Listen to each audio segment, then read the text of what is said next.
the time frame in regards to getting ready, it's just there is no time, and it's to prepare for a game against Derry City in Derry.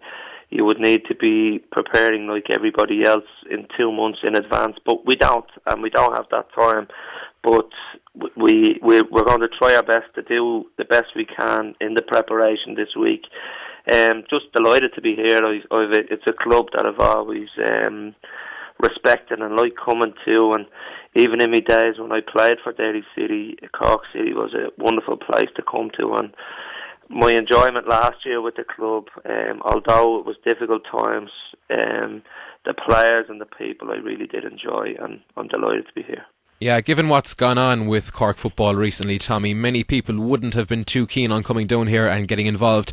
I know the Forest Board of Management were eager to have you involved, but why did you decide to take the job?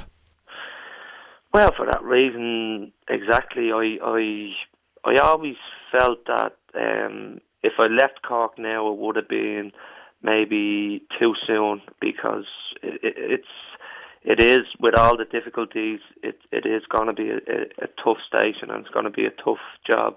But there's always that in the background. Cork City is a big club, and I just wanted a challenge, and I'm just looking forward to it, and that's why the main reason why I came down. Yeah, no, I think what everyone wants to know at the moment, Tommy, is what kind of squad you're working with. Can you give us an idea of what players have signed or what players will sign over the coming days? It's, to tell you the truth, it's extremely tight. It's the squad of players that we're dealing with at the moment, without going into any real names and details, we'd be nearly finding it hard to field a team next Friday. But we will, by that time, we will. It's such a come down for everybody. It's we're back to really reality. The budget that's there for players, and it's a first division budget, and you know, a mid-team first division budget, and our players, that although you're offering a contract, it's nothing like what they would have been used to as Premier Division players, and I think one or two, or even more than one or two, are just coming to the terms of the fact that it's not what it used to be, and they have to get their head around that. And I'm just working now to try and get as many senior players as I can on board. We've lost a couple. Davin O'Neill has gone to Waterford. Faz Kusadovich went to Dundalk. There's one or two other players who are on trial in England. Actually, Shane Duggan was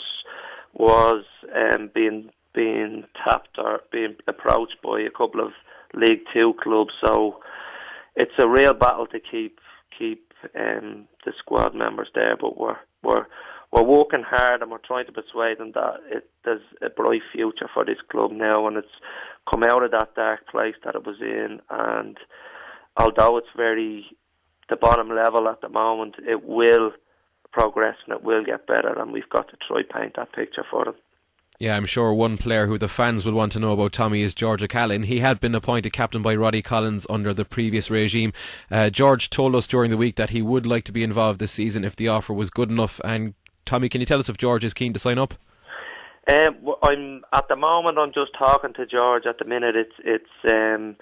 I hope that he stays and gets committed to it. But again, the financial side of things, George, with a young baby, and he's looking to get some place to live and that. So it is, because it's so tight, we're still in negotiations, and hopefully he'll stay and he'll commit to the club, because he could be a good inspirational figure for other people and other young players. And George playing well can give you something that maybe other players wouldn't be able to. So there's no definites on him yet, but we're going to be trying our best to keep him.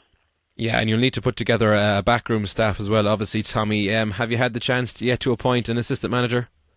Well, obviously through the constraints with the budget, I've tied in a player as my assistant, and I've brought Greg O'Halloran in as my assistant.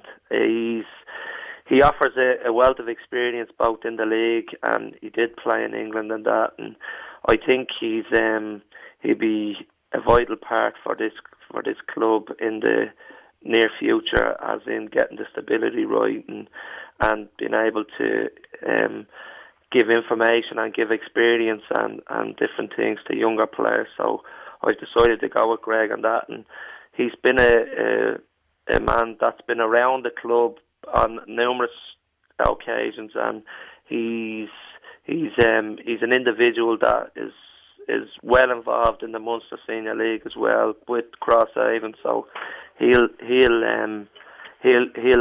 help us out there, you know. So that's why I've brought him in, you know.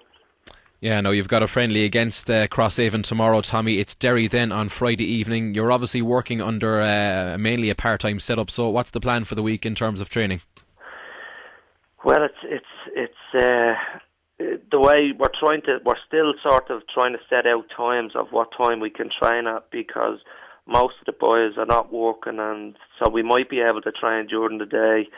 And I think the players have been good enough to say that, well, for the next couple of weeks, we'll try and do as much as we can, training-wise, to get up to a level and get up to, an organisation that we need time to do that, so that we can get an organised team on the pitch. So hopefully we'll be able to do at least 3 to 4 times over the next couple of weeks, but it probably won't be at that level for the whole season because of it being a part-time situation.